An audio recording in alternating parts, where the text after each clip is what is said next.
interesting that the things we cherish most are the same things we walk right by.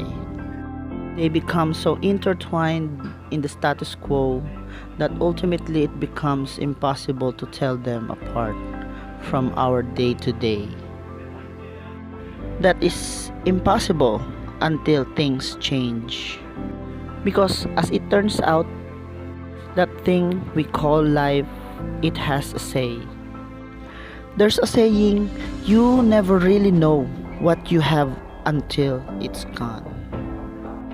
Sometimes it takes the most abrasive of reminders, the harshest of times, to help us recapture that perspective, to lift us up and show us what we have previously failed to see.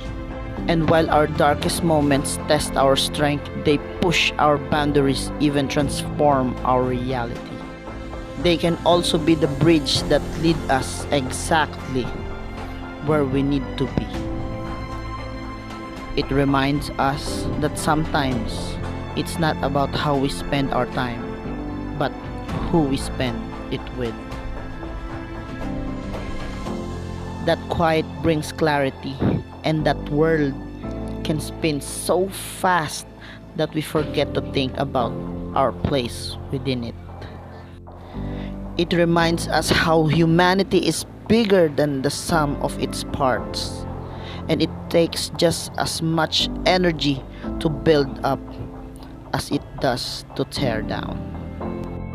It reminds us that no matter where we live, what we speak, or who we pray to, we're not so different at all. It reminds us that there is so much more good in this world than evil, so much more love than hate,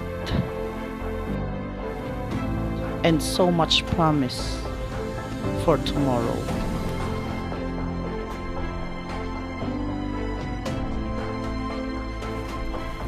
Someday we will look back on this moment with the lessons we've learned, the hardships we've faced, and we will be reminded of the miracle that is the human spirit, unwavering in its resolve, unbreakable at its foundation, stronger than we could ever comprehend.